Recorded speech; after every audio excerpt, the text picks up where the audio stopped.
저는 여러 다양한 교회들을 다녀봤습니다. 설교하러도 많이 갔고 방문한 적도 있고 그렇습니다만은 그 가운데는 정말 좋은 교회도 있었고 그런가 하면 조금 이상한 교회도 있었고 그랬어요. 이상하다는 게 좀 교리가 이상한 이런 거라기보다는 좀 행동이 좀 이상한 그러니까 그런 것들이 있었는데 그 중에 하나 기억이 나는 것은 제가 어느 교회의 전도 집회 창립주일 전도 집회를 갔거든요. 사람이 많이 왔습니다. 창립주일이니까 또 전도 집회니까.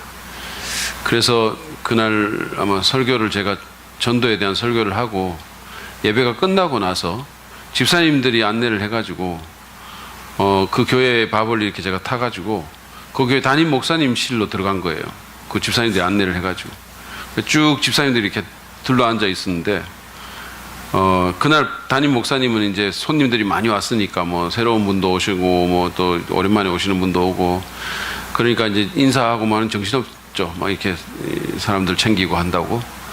그래서 안 들어오시는 거예요. 근데 이게 쭉 둘러앉아가지고 밥을 들고 이렇게 기다리다가 안 들어오시니까 어떤 집사님 한 분이 우리끼리 먼저 식사합시다 이렇게 나왔어요. 저는 참 곤란했습니다. 왜냐하면 이게 강사인데 담임 목사님이 안 계시는데 또 하기도 그렇고 또 집사님들이 하자 그러는데 안 하기도 그렇고 참 곤란한 상황 가운데 있는데 그런데 이제 마침 담임 목사님이 들어오시더라고요. 그런데 들어왔는데 이렇게 또 보니까 앉으실 데가 없는 거예요. 쫙 차가지고. 그럼 누가 일어나서 이렇게 나가야 되잖아요. 근데 아무도 안 나가고 목사님은 이렇게 문 앞에 이렇게 서서 너무나 어색한 표정으로 어쩔 줄 몰라 하시는데 농담 반 진담 반으로 어떤 집사님이 이렇게 보더니 목사님이 나가서 드세요 이러시는 거예요. 그러니까 그분이 어떡합니까? 그러니까 그분도 그럴까요? 이러면서 아주 멋쩍은 그런 표정을 짓더니 나가시더라고. 자기 방인데 자기 방에서 자기가 내가 쫓긴 거죠. 난감한 상황이었습니다. 우리가 담임 목사님을 담임 목사실에서 이렇게 내보내는 거 그거는 참 그렇게 바람직하지 않지만 그래도 그럴 수도 있다고 생각해요. 자리가 없으니까 또 그럴 수 있다고 생각합니다. 근데 하나님을 교회 바깥으로 내모는 거는 정말 그거는 해서는 안 될 일이라고 생각합니다. 근데 그런 일이 일어나는 현장에도 저는 있었어요. 한 번은 또 어떤 교회를 갔는데 설교를 오전에 하고 담임 목사님하고 이제 그 교회 앞에 식당에 가서 밥을 먹고 점심 먹고 이제 들어왔어요. 1시간 반쯤 들어왔으려나? 하여튼 그런데 들어오니까 그 앞에 잔뜩 사람들이 또 기다리고 있어요. 그러더니 이제 소리를 지르기 시작하는 겁니다. 들어오는 우리를 보고 목사님을 보고 소리를 지른 거죠. 저는 아니고. 그게 분란이 일어났던 거예요. 싸움이 있었던 거예요. 그래가지고 고성이 왔다 갔다 했습니다. 괴로운 순간이었었어요. 근데 너무 웃기는 거는 뭐냐면 그렇게 하다가 오후 2시가 됐어요. 2시 오후 예배가 있는데 그렇게 하다가 어떤 분이 소리를 치더라고요. 2시네! 예배 시간입니다. 예배하러 갑시다. 이렇게 얘기했어요. 그러니까 또 다 흩어져서 예배하러 들어갔어요. 저는 그날 그 오후 예배 때 설교를 한 거예요. 그 사람들 바라보고. 제가 얼마나 힘들었겠습니까? 근데 그런 현장 가운데 주님이 참 계셨겠어요? 그분들이 의도하지는 않았겠지만 주님이 내몰린 거죠. 교회 바깥으로. 근데 실제로는 성경에 그런 교회가 나와 있어요. 바로 요한계시록에 있는 라오디게아 교회입니다. 그 라오디게아 교회에 보면 예수님이 내가 문 밖에 서서 두드린다 이렇게 돼 있어요. 교회 문 밖에 교회의 주인이신 예수님이 쫓겨나가지고 서서 두드린다 그랬어요. 그런데 주님이 참 호소하는 거예요. 누구든지 내 말을 듣고 문을 열어오면 내가 들어가겠다. 여러분, 주님이 문 밖으로 내몰린 교회 아닙니다. 아무리 교회 간판이 있어도 주님이 바깥으로 내몰린 교회, 하나님이 무시당하고 우습게 여겨지고 그분의 말씀이 하찮게 여겨지는 그런 교회는 교회가 아닙니다. 하나님이 아닌 다른 것에 절하는 교회는 교회가 아닙니다. 아무리 교회 간판이 붙어 있어도, 아무리 목사가 거룩한 옷을 입고 있어도 그건 아니에요. 사진 하나 보여주실래요? 네. 이게 제가 지금 지난주에 어디 페이북에서 봤는데, 이게 불교 방송에 나온 건데, 이 사람들이 누군지 아십니까? 이게 캐톨릭 사제들이에요. 캐톨릭 신부들이 절에 가서 불상 앞에서 예불을 드리는 겁니다. 이게 있을 수 있는 일이라고 생각합니까? 이게 기가 막히는 거 아니에요? 저는 정말 기절초풍했습니다. 이걸 보고 너무너무 놀랐어요. 아니, 아무리 캐톨릭이라 하더라도 어쩌면 저 사람도 하나님 믿는 사람 아닙니까? 그런데 저기서 신부복 입고 저거 앉아가지고 저기 스님 뒤에 전부 저러고 앉아가지고 불상 앞에 경배하고 있습니다. 뭐 사람들이 보면 개념 있는 또는 무슨 마음 넓은 목회자라고 말할지 모르겠지만 저게 가당한 일입니까? 저분들이 가서 설교하는 교회, 아무리 캐톨릭이라고 하지만 거기서도 성경 갖고 설교할 텐데 거기 하나님이 계시겠습니까? 마음이 너무 아팠어요. 근데 여러분, 우리가 사실은 저 사람들만 저렇게 절하는 건 아닌 것 같아요. 우리도 저렇게는 안 하지만 하나님이 아닌 다른 것에 절하며 살 때가 있어요. 그렇죠? 우리도. 뭐 이제 그만 보여주세요. 보기도 싫어. 이게 우리도 사실은 하나님이 아닌 다른 것 앞에 경배하고 절하고 하나님보다 다른 걸 더 높이며 더 무겁게 대하며 살지 않습니까? 그게 과연 교회일까요? 제가 오늘 설교 제목을 교회가 교회되게, 맞나?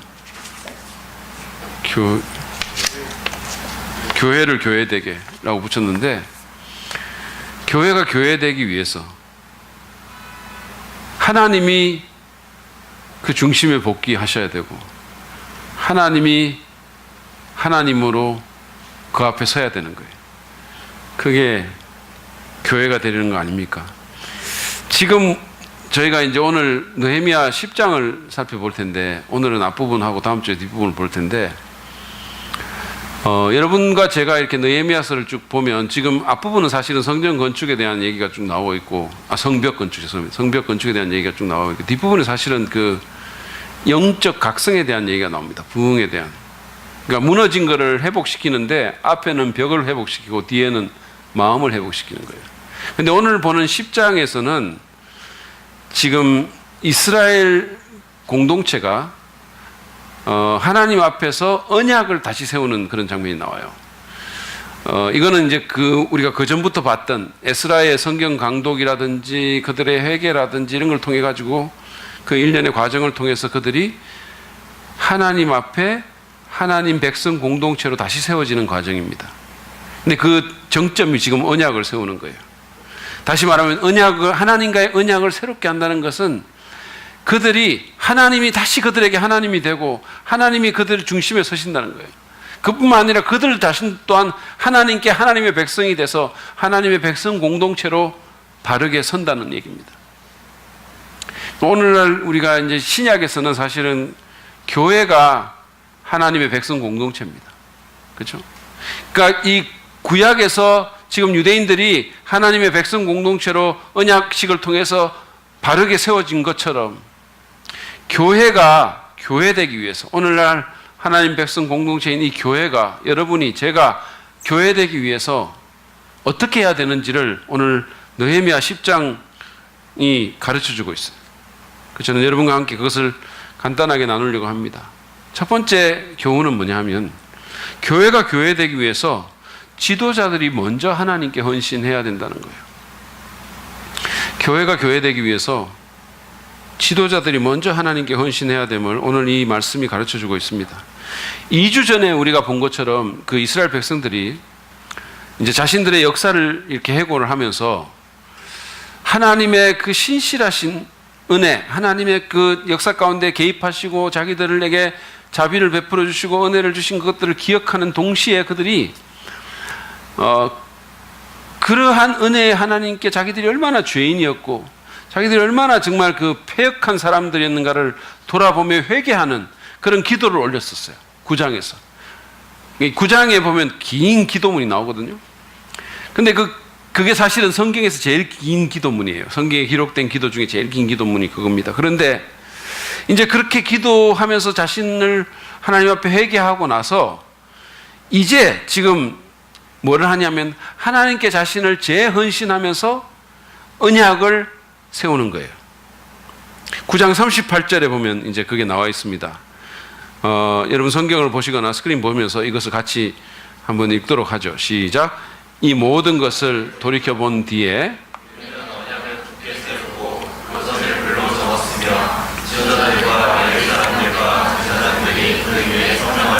네, 이 모든 것을 돌이켜봤다는 말은 아까 말한 그 이스라엘 역사를 쭉 회고하면서 하나님의 은혜와 자기들의 죄악을 쭉 본 거예요. 그러고 나서 이제 언약을 세웠습니다. 언약을 세웠어요. 이제 다시 하나님의 백성으로 자기들을 세운 거예요. 이 성경에서 언약이라는 것은 그냥 약속이 아니고 이제 성경에서 나오는 언약은 하나님과 그 백성 사이에 있게 되는 아주 무겁고 아주 심각한 약속이에요. 중요한 약속입니다. 그러니까 영어로 약속은 promise라는 단어잖아요. promise. 근데 이제 그 promise라는 단어를 언약에는 안 쓰고 언약에 대한 영어 단어는 covenant라는 거예요. covenant. 단어가 달라요.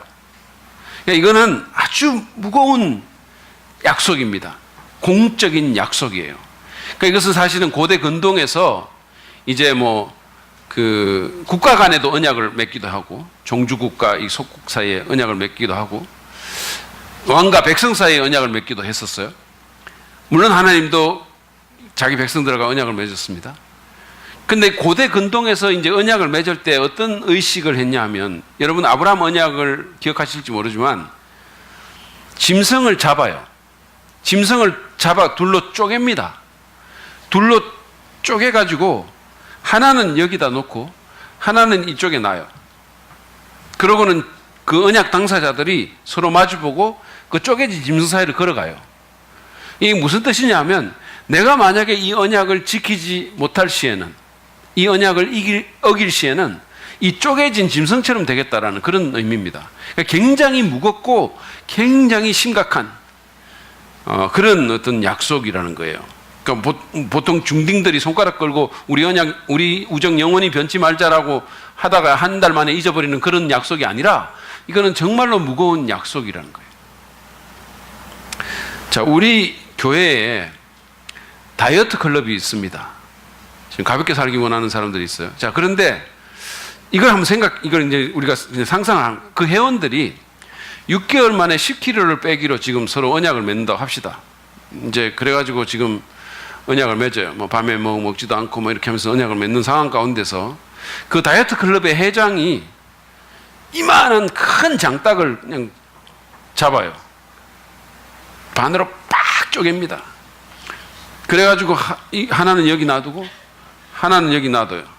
지금 피가 뚝뚝 떨어진 상황입니다.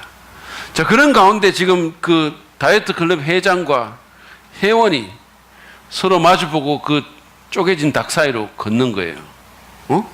자, 이렇게 한다고 한번 해봅시다. 그러면서 그 회장이 말합니다. 우리 이렇게 그 사이를 걸어가면서 앞으로 밤에 치킨을 먹으면 이 쪼개진 닭처럼 될 거라고 이렇게 한다고 해봅시다. 자, 그러면 아마 거의 다 탈퇴할걸요, 거기서. 제가 알기로 그렇게 했다면 벌써 죽었을 사람들이 몇 명 있어요. 지금 그 안에. 여러분, 그게 언약입니다. 이 사람들은, 지금 이 유대인들은 이와 같은 신중함으로 자신들의 헌신을 하나님 앞에 약속을 드린 거예요. 하나님을 이제부터는 하나님으로 정말로 무겁게, 귀하게, 존귀하게 대하겠습니다. 내 목숨을 걸고 하나님 앞에 서겠습니다. 그래서 그것을 약속드렸고, 그리고는 그 내용을 기록했을 뿐만 아니라 자신들의 이름을 서명하기까지 했었어요. 그래서 10장 1절부터 27절에 보면 이제 서명한 사람들의 이름이 나옵니다. 근데 이 사람들이 이제 그 세 그룹으로 나누어지는데 8절까지는 이제 느헤미야를 포함해가지고 느헤미야는 제사장이 아니지만 나머지 사람들은 제사장 대표들이에요. 그리고 두 번째는 9절부터 13절까지는 레위 사람들이고 제사장을 돕는 레위인들이고, 그리고 세 번째가 14절부터 27절까지 백성의 지도자로 이렇게 돼 있어요. 그러니까 일반 지도자 그룹입니다. 이 이름들이 쫙 나와요. 27절까지. 제가 이걸 다 읽어야 되겠지만 여러분을 사랑하는 목사로서 제가 무한한 자제심을 발휘해서 참도록 하겠습니다. 다만 1절만 읽어볼게요. 1절. 서명한 사람들은 다음과 같다. 하가랴의 아들인 총독 느헤미야와 시드기야와, 그 다음에 이제 축축축 이름이 나와요.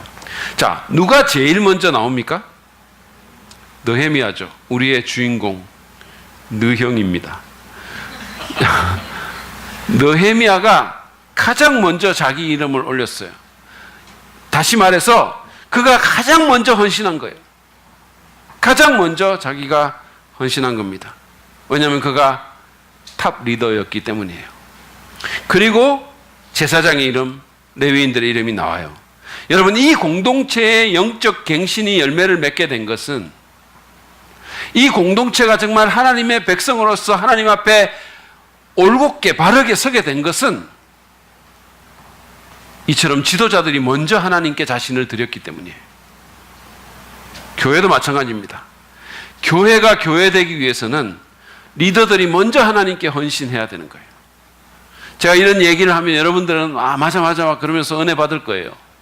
왜냐하면 지금 다 속으로 저를 생각할 것이기 때문입니다. 또는 교역자들을 생각할 것이기 때문입니다. 맞아요. 우리 교역자들이, 그리고 무엇보다 제가 누구보다 먼저 하나님께 헌신해야 합니다. 그래야 돼요. 우리가 누구보다 먼저 하나님 앞에 서야 되고, 하나님을 하나님으로 대해야 되고, 하나님께 우리의 목숨을 걸어야 돼요, 사실은. 그래서 목사는 함부로 할 게 아닌 거예요. 함부로 할 게 아닙니다. 저는 사실 이렇게 사교적인 성격이 아니거든요. 이렇게 사교적인 그런 성격이 아니기 때문에 이 사람을 대하는데도 조금 이렇게 힘들 때가 있어요. 특별히 좀 어려운 사람들은 좀 힘들 수 있잖아요. 목회자로서 참 힘든 상황들이 있을 수 있어요. 그리고 때로는 설교 준비하는 게 굉장히 힘들 수도 있어요. 그럴 때가 있어요. 제가 사실은 수십 년간 설교를 해왔고, 지금 제가 목사님들한테도 설교를 가르치는 사람이지만, 그럼에도 불구하고 여전히 설교가 힘들 때가 있어요. 이번 주에는 자습을 해야 되나? 자습을 시킬까? 아니면 제가 정말 기가 막힌 그 아이디어를 들었는데, 그게 뭐냐면, 한 대형교회에서는요, 지진이나 무슨 자연재해 또는 전쟁 같은 유사시를 상정해서 교회가 문을 닫는 거예요. 예배를 안 드리는 거예요, 주일날. 어느 주일날. 그리고는 교인들한테 훈련을 시킨다는 명목하에 가정 예배를 드리도록 하는, 또는 목장 예배를 가정에서 드리도록 하는 이런 훈련을 시킨대요. 내가 이걸 보고 무릎을 치면서 이거 너무 괜찮은 것 같다. 나도 이거 한번 해볼까? 이런 생각이 가끔씩 들기도 했었어요. 진짜 설교가 이게 준비하기가 힘들고 생각이 안 나고 이게 영감이 떠오르지 않고 하나님께서 정말 이 어떤 그 은혜를 주시지 않으면 정말 때로는 미칠 것 같을 때가 있어요. 그래서 막 머리를 감쌀 때가 있어요. 그런데 여러분, 인간관계의 어려움보다, 그것도 참 힘들지만, 그리고 설교 준비의 어려움보다 모범으로 이끌어야 한다는 사실이 제게 더 부담스럽고 더 마음을 힘들게 해요. 사람들은 쉽게 말하는 말이지만 교회의 영성은 담임 목사의 영성을 넘지 못한다라는 말이 있어요. 그런 말을 들을 때마다 너무 아파요. 그런 말을 들을 때마다 너무 힘들어져요. 사실은 무한한 책임감을 제가 느낍니다. 그래서 제가 매주일 새벽에 교회 기도실에서 주님, 정말 저는 자격이 없고 부족한데 긍휼을 베풀어 주십시오라고 무릎을 꿇어요. 문자 그대로 제가 무릎을 꿇고 정말로 얼굴을 땅에 박고 기도를 합니다. 안 그럴 수가 없어요. 한번 해보시겠습니까? 오케이. 근데 여러분, 저만이, 우리 교역자들만이 지도자는 아니에요. 사실은 여기 있는 대부분의 사람들이 지도자입니다. 제가 이 말을 하면 또 지금까지 받았던 그 은혜가 막 이렇게 막 빠져나가는 그런 상황들, 그 소리가 막 들리죠. 근데 제가 전에 말했잖아요. 리더십은 어떤 직분이 아니라 영향력입니다. 영향을 끼칠 수 있으면 다 리더예요. 여러분이 누군가에게 영향을 끼칠 수 있는 위치에 있다면 여러분은 리더입니다. 여기 각 부서의 교사들, 여기 누군가의 선배가 되는 분들, 교회 사역을 감당하는 분들, 여러분은 영향을 끼칠 수 있는 위치에 있기 때문에 여러분은 리더예요. 여러분의 팔로워에게 리더입니다. 교회가 교회다우려면, 교회가 교회되려면 그 리더가 자기의 팔로워보다 먼저 하나님께 헌신해야 되는 거예요. 먼저 하나님으로 대하고 먼저 하나님께 자신을 드릴 수 있어야 된다. 지난 금요일 날 우리 유치부, 초등부 교육자 교사들이 여름 성경학교를 대비해서 교사 헌신 기도회를 했습니다. 사실 6월 말은 그 여름 사역이 많고 있잖아요. 여름 성경학교를 준비하는 게 굉장히 많은 것 같아요. 여름 성경학교를 위해서 준비해야 할 것들, 물건도 사야 되고, 여러 가지 커리큘럼도 해야 되고, 교사 강습회도 가야 되고, 하는 일이 너무 많은 거예요. 그러니까 오죽했으면 우리 유영희 사모님이 담임 목사의 입에서 교사 헌신 기도회 하자는 말이 나오지 않게 해달라고 하나님께 기도를 했겠습니까? 하나님께서 이게 참 기도를 잘 들어주시는데, 유영희 사모님 기도를 잘 들어주세요. 그러니까 여러분 엄청 잘 들어주셔가지고 1억 4천만 원을 그냥 주시기도 했잖아요. 뭔지 아시죠? 모르십니까? 유영희 사모님한테 가서 1억 4천만 원 보여달라 그러세요. 하나님이 진짜 그렇게 막 하시는데 이 기도는 응답을 안 해주신 것 같아요. 제가 말을 했죠. 근데 여러분, 우리가 참 바쁘고 해야 될 것도 너무 많고 준비할 것도 너무 많은데 그럼에도 불구하고 왜 교사 헌신 기도회를 했을까요? 그것은 아이들의 지도자로서 교사들이 먼저 하나님 앞에 자신을 드려야 했기 때문이에요. 교사들의 마음이 하나님 앞에서 바로 서고 하나님을 심각하게 대하고 하나님 앞에서 자신을 돌아보는 시간이 필요했기 때문입니다. 이것은 부모님들도 마찬가지예요. 사실은. 그날 강사로 오신 방우영재 목사님께서 마음이 빠진 형식주의 신앙에 대해서 얘기를 하셨어요. 마음이 없는, 그냥 몸만 있는, 왔다 갔다 하는 무늬만 그리스도인, 무늬만 그냥 하는 그런 형식주의 신앙에 대해서 얘기를 하면서 그것이 우리 아이들에게 어떤 악영향을 미치는지에 대해서 강력한 말씀을 전하셨어요. 제가 여기 앞에 앉아서 정말 이렇게 마음에 컨빅팅 하면서 찔림을 받고 들었어요. 우리의 자녀들, 우리의 다음 세대들에게 우리의 형식주의가 어떤 영향을 미치는지. 그러고 나서 이제 기도 시간이 있었거든요. 제가 사실은 계획하거나 미리 생각한 건 아닌데 성령님께서 제게 교사들로 하여금 뭔가 재헌신할 수 있는, 자기들의 헌신을 표현할 수 있는 그런 기회를 주라는 그런 감동을 저한테 주셨어요. 그래서 제가 마지막 찬송 시간에 우리 교사들은 주님이 강건하시면 이 앞에 나와서 무릎을 꿇고 다시 주님 앞에 자신을 드리라고 기도하라고 초청을 했습니다.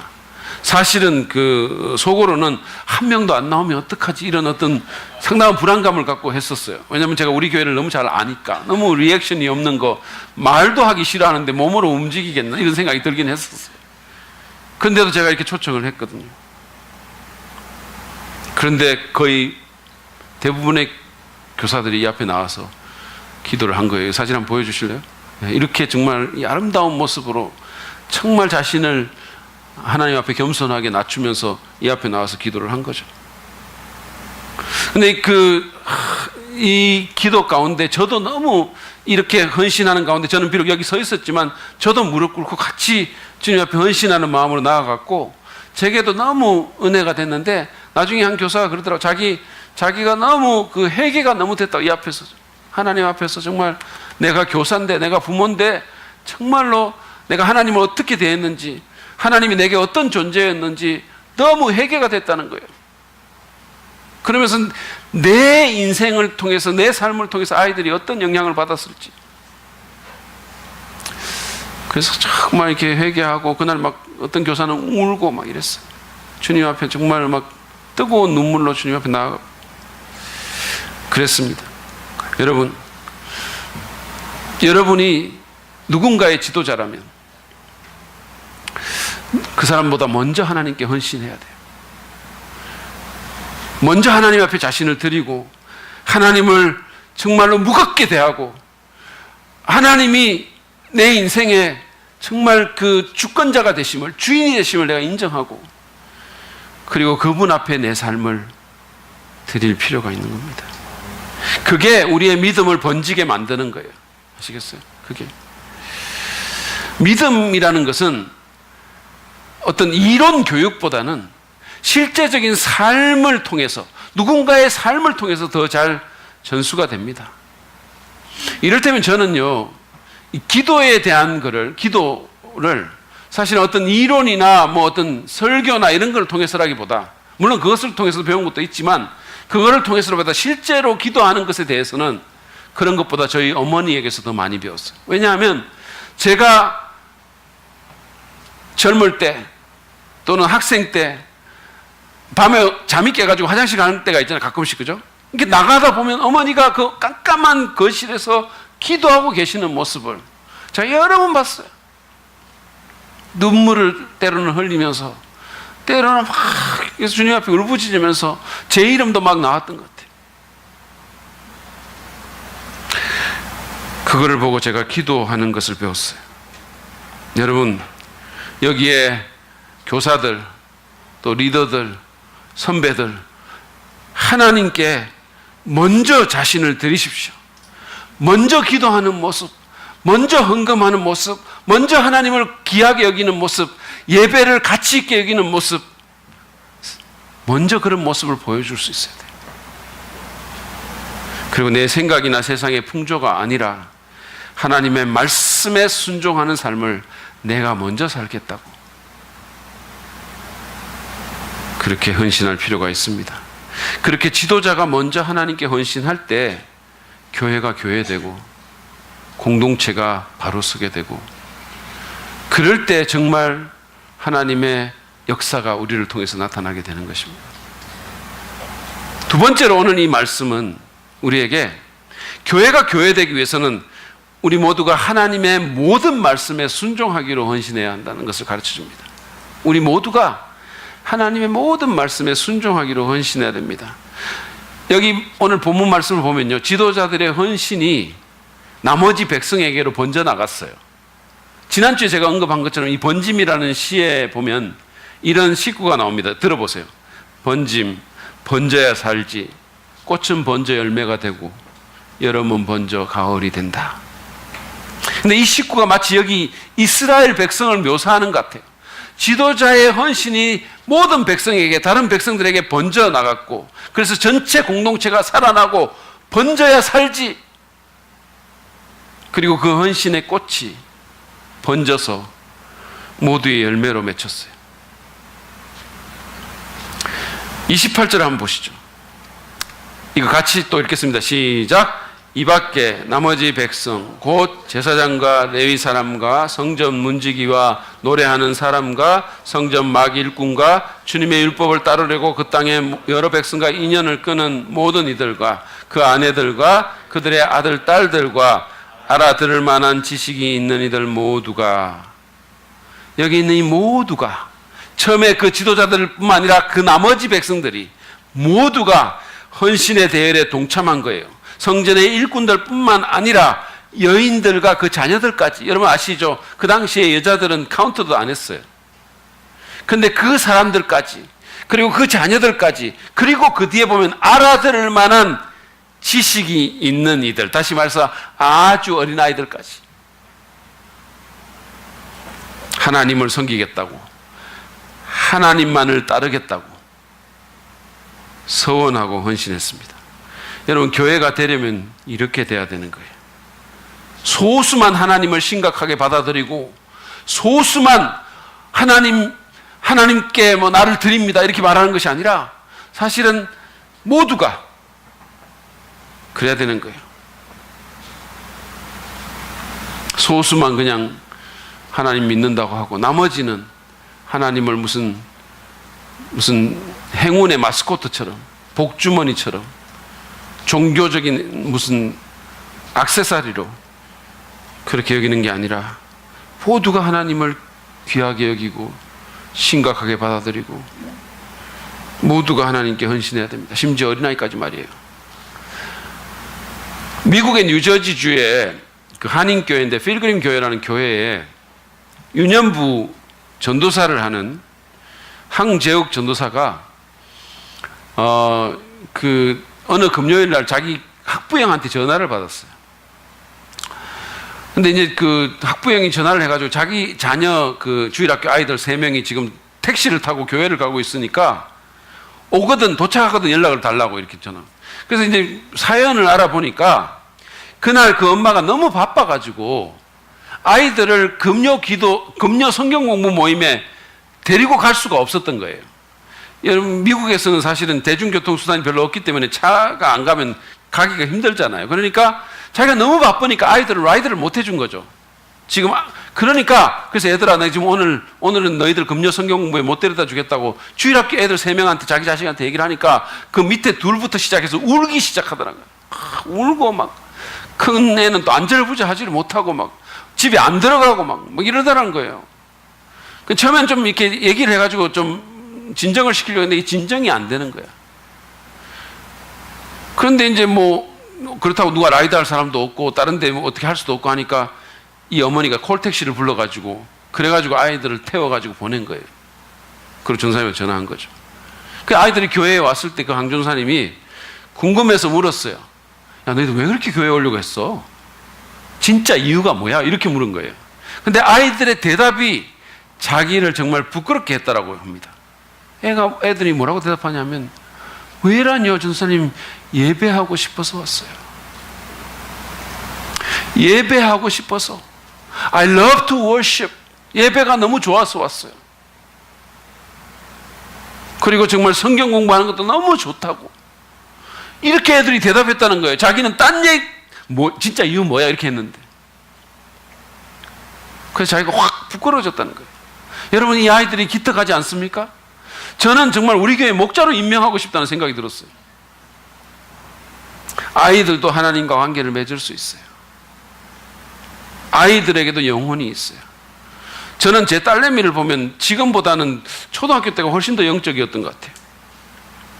아이들에게도 하나님을 사랑할 수 있는 능력이 있어요. 아이들도 헌신할 수 있어요. 여기 주일학교 교사 하시는 분들, 그냥 부서가 있으니까 하는 거 아니에요. 진짜로 그 아이들이 하나님 알 수 있어요. 그렇게 아주 작은 지체들까지 모두가 헌신해야 돼요. 그리고 여러분 그거 아셔야 돼요. 제가 정말로 저는 이렇게 그 마음에 부담이 있는데, 정말로 아이들 때 주님 믿지 않으면 커서 믿기 진짜 힘들어져요. 퍼센티지가 점점점 내려가. 왜? 머리가 자꾸 굳어지고 세상에서 엉뚱한 얘기 자꾸 들으니까. 그러니까 정말로 교회가 집중해야 될 것은 아이들의 영혼 구원입니다. 정말로 그래요.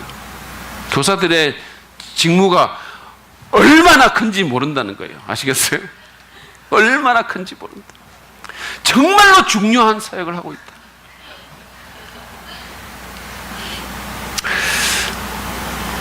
더 하고 싶지만 여기서 참겠습니다. 자, 그렇다면 여러분, 그들은 구체적으로 어떤 헌신을 했을까요? 29절입니다. 29절 우리 같이 한번 또 이것도 읽겠습니다. 시작. 귀족 지도자들과 함께 하나님의 종 우리 주 하나님의 모든 계명과 규례와 율례에 복종하기로 하였으며 그것을 어기면 저주를 받아도 좋다고 다음과 같이 맹세하였다. 백성들은 지금 지도자들과 함께 하나님의 모든 말씀을 따르며 순종하겠다라고 맹세했어요. 일부 자기가 좋아하는 어떤 구절이 아니라, 좀 편한 그런 구절이 아니라, 부담이 덜 되는 구절이 아니라 모든 말씀을 순종하겠다라고 그렇게 헌신한 겁니다. 저는요, 고기를 핏째 먹지 말라는 명령 잘 지킬 수 있어요. 저는 덜 익은 고기를 안 좋아하기 때문이에요. 잘 익혀서 먹습니다. 저는 메기나 뱀장어를 먹지 말라는 말씀을 기쁘게 순종할 수 있어요. 저는 그거 싫어하거든. 제가 아는 어떤 그 미국 선교사님이 있는데, 이분이 그 미국인인데 이제 대만인가 어디에 선교사로 가신 분이에요. 근데 제가 몇 년 전에 만났는데 이분이 몸이 완전 이래요. 진짜 막 이 머슬맨이에요. 그리고 미국의 해병대 출신이에요. 미국의 해병대는 진짜 장난 아니거든요. 근데 이 해병대 출신인데 그분이 이제 저하고 만나가지고 약간 농담 비슷하게 이렇게 얘기를 하면서 자기는 진짜 이렇게 막 그 구약 때 태어났으면 정말 하나님 말씀을 순종 잘했을 것 같다고. 아말렉을 진멸하라, 뭐 가나안을 정복하라. 자기는 그런 거 진짜 잘했을 거야. 근데 자기가 신약 시대에 태어나가지고 그냥 사랑하라 그러니까 좀 미치겠다고. 여러분, 우리가 일부 어떤 말씀을 골라서 순종하는 것은 누구든 할 수 있어요. 그러나 모든 말씀에 순종하는 것은 완전히 다른 문제예요. 적어도 그렇게 하려고 헌신하는 것은 완전히 다른 얘기라는 거예요. 근데 더욱 여기 놀라운 것은 그들이 자기가 만약에 불순종할 경우에 저주를 받아도 좋다며 맹세했다는 거예요. 저는 이게 너무 놀라워요. 사실은 이렇게 할 필요가, 굳이 이렇게까지 안 해도 되는데 저주를 받아도 좋다고 맹세를 한 겁니다. 이게 무슨 뜻이겠어요? 하나님, 제가 하나님의 모든 말씀에 불순종할 경우에 사고를 당해도 좋습니다. 직장에서 잘려도 괜찮습니다. 심각한 질병에 걸려도 뭐 받아들이겠습니다. 우리 아이들에게 안 좋은 일이 생겨도 괜찮습니다. 이거 아니에요? 여러분은 이런 식으로 정말로 헌신하겠어요? 저는 못할 것 같아요. 이들의 헌신은 그만큼 무거웠고 심각했던 거예요. 교회가 교회되기 위해서는 말씀으로 여러분 돌아가야 돼요. 이처럼 우리가 교회가 교회되기 위해서는 다른 것보다 하나님의 말씀에 우리가 정말로 우리 인생을 걸어야 돼요. 그 말씀을 내가 무겁게 받아들이고 정말 한번 순종해 보겠다는, 그 말씀이 정말로 맞는지, 그 말씀대로 살면 어떻게 되는지 한번 내가 해보겠다는 그런 믿음의 결단이 필요하다는 거예요. 요즘 교회가 성장이 잘 안 되니까 이게 뭐 말씀만으로 안 되고 복음만으로, 그럼 별 희한한 짓들을 해요. 한 교회 청년부가 실제로 한 일인데, 그 청년부가 전도를 하는데 전도지에다가 자기 그 청년부의 예쁜 자매들 사진을 이렇게 딱 넣어가지고는, 그래가지고 그걸 돌리면서 우리 교회 오면 이런 자매들 만날 수 있다고 이러고 전도를 했다는 거예요. 뭐 하는 일입니까 도대체? 어떤 교회는 새신자에게 뭐 맥도날드 쿠폰을 비롯해가지고 하여튼 막 그냥 선물권, 하여튼 그냥 선물 공세를 하는 교회가 없나?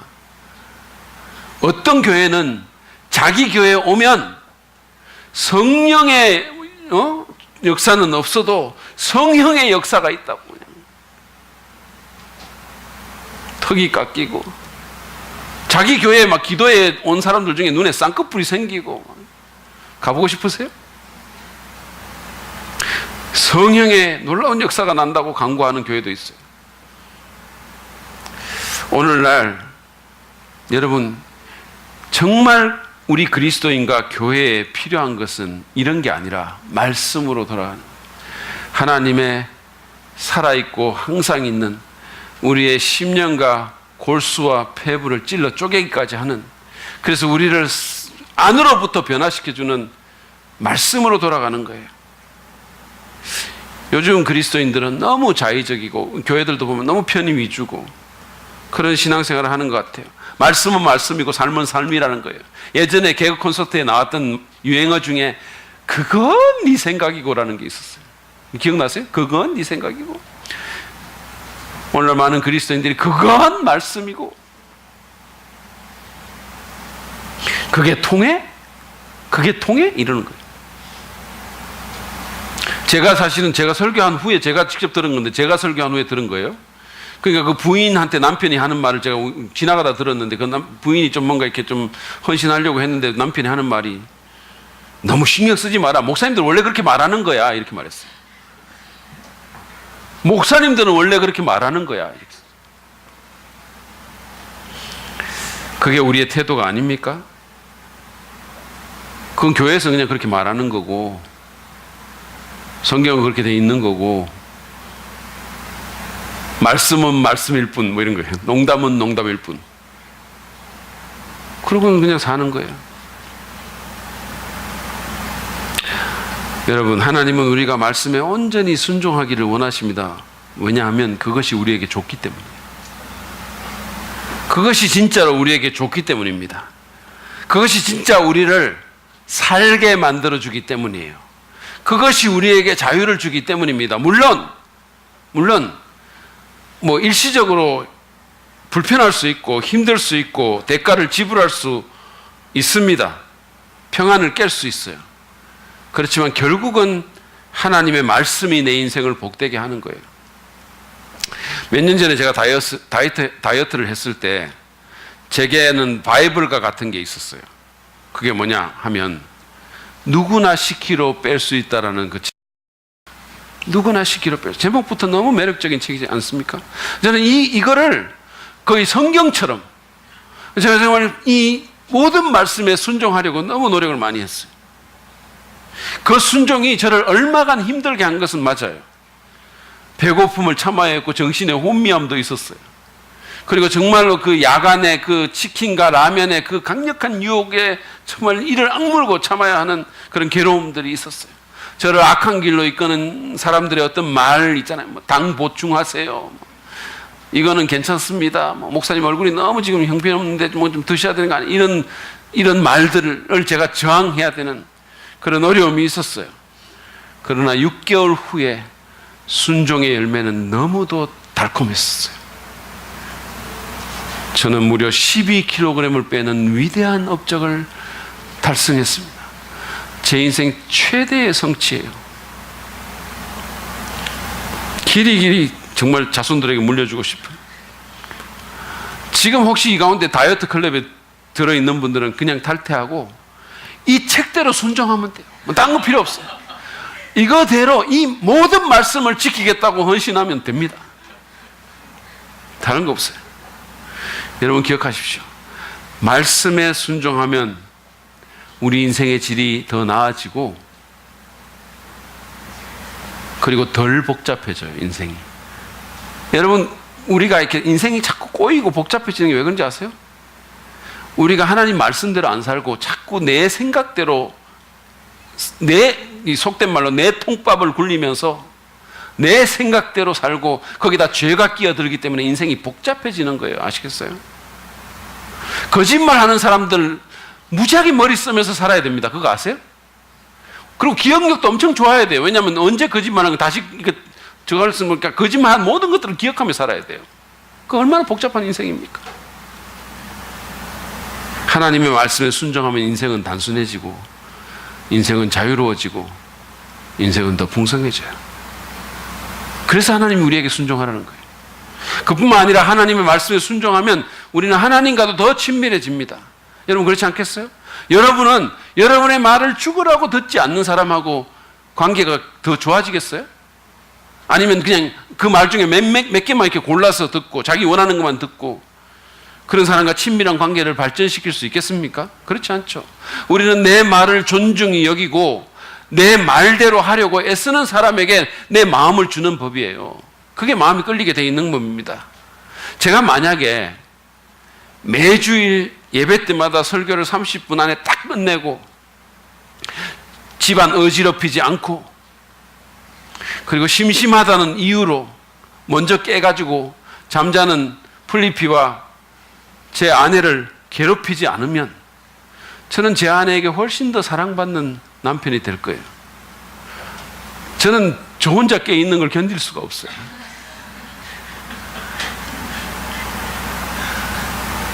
여러분 부부가 친밀해지려면 서로의 말을 존중해주고 서로의 말에 순종하면 돼요. 그러면 부부가 친밀해지게 돼 있어요. 아주 심플합니다. 상대의 말을 존중하고 상대의 말에 내가 먼저 복종하려고 애를 쓰면 친밀해지게 돼 있어요. 하나님도 마찬가지예요. 하나님도 순종하는 사람을 좋아하십니다.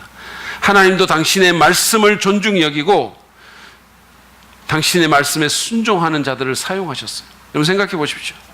아브라함이라든지 요셉, 여호수아, 무슨 다윗, 이 모든 사람들 생각해 보세요. 물론 그들은 완벽하지 않았어요. 때때로 넘어질 때도 있었어요. 그렇지만 기본적으로 그들은 다 순종하려는 사람이었어요. 하나님을 존중히 여기는 사람들이라는 말씀이에요. 다윗은 시편 119편 54절에서 57절에서 이렇게 고백합니다. 여러분 이것도 같이 한번 읽을게요. 시작. 덧없는 세상살이에서 나그네처럼 사는 동안 주님의 율례가 나의 노래입니다. 주님, 내가 밤에도 주님의 이름을 기억하고 주님의 법을 지킵니다. 주님의 법도를 따라서 사는 삶에서 내 행복을 찾습니다. 주님, 주님은 나의 분깃, 내가 주의 말씀을 지키겠습니다. 이 표현이 얼마나 아름답습니까? 덧없는 이 인생길에 마치 나그네처럼 사는데 주님의 말씀이 내 노래다 그랬어요. 밤에도 주의 이름을 기억하고 주의 법을 지킨다 그랬습니다. 다윗은 말하기를 내가 주님의 법도 주님의 말씀을 순종하며 사는 삶에서 행복을 찾는다 그랬어요. 주님이 나의 분깃이니 주님이 나의 유산이니 주님이 나의 기업이니 내가 그 말씀대로 살겠습니다. 한번 생각해 보세요. 이 시를 지을 때 다윗의 마음이 얼마나 충만했겠는지. 그가 그 밤에 하나님의 말씀을 기억하고 주의 이름을 기억하고 그 말씀을 그 밤에도 지키려고 하고 이 노래를 지을 때 그의 마음속에 그 행복감이 어땠겠는지, 그 해방감이 어땠겠는지 생각해 보세요. 다윗처럼 그리고 본문의 유대인처럼 여러분 하나님의 모든 말씀에 순종하기로 헌신합시다. 그러면 교회가 교회되고 여러분의 삶도 복되게 될 것입니다. 우리는 오늘 교회가 교회되기 위해서 지도자들이 먼저 하나님께 헌신해야 될 뿐만 아니라 하나님의 모든 말씀에 우리 모두가 순종하기로 헌신해야 함을 배웠어요. 그런데 여러분 여기서 우리가 반드시 알아야 할 것이 있습니다. 그것은 뭐냐면 하나님께서 우리 각자와 교회에 먼저 헌신하셨다는 거예요. 우리가 그분에게 우리를 드리기 전에 하나님이 우리에게 그분 자신을 드리셨어요. 그분이 우리를 위해서 아들을 주셨고 그분이 우리와의 관계에 모든 것을 거셨어요. 우리 같은 사람에게 하나님이 모든 것을 거셨어요. 그래서 바울은 에베소서 5장 25절에서 그리스도께서 교회를 사랑하셔서 교회를 위하여 우리입니다. 우리를 위하여 자신을 내어주셨다. 다시 말해서 헌신했다라고 표현하는 거예요. 그분이 교회를 사랑하셔서 저와 여러분 같은 것을 사랑하셔서 우리를 위해서 당신의 모든 것을 내어주셨어요. 우리가 이 하나님의 사랑과 은혜와 우리를 향한 헌신을 아낌없는 헌신을 기억할 때 우리도 기쁨과 감사함으로 주님께 우리 자신을 드릴 수 있고 그분의 말씀에 우리를 헌신할 수 있게 될 것입니다. 그래서 바울은 로마서 12장 1절에서도 너희의 몸을 하나님이 기뻐하시는 거룩한 산 제물로 드리라는 헌신의 권면을 할 때 그 말을 하기 이전에 로마서 1장부터 11장에 걸쳐서 하나님이 우리에게 어떤 일을 하셨는지, 어떻게 우리에게 헌신하셨는지, 어떻게 자비와 은혜를 우리에게 베풀어 주셨는지, 어떻게 우리를 구원해 주셨는지를 먼저 설명한 거예요. 여러분, 하나님의 사랑은 내리사랑입니다. 그분이 먼저 우리를 사랑해 주셨어요. 그분이 먼저 우리를 무겁게 대해 주셨어요. 그분이 언제나 우리를 생각하시고 우리에게 자신을 주시고 우리에게 자신을 거셨어요. 그래서 그 사랑을 받은 우리에게 너희들도 그렇게 하지 않으련 이라고 말씀하는 거예요.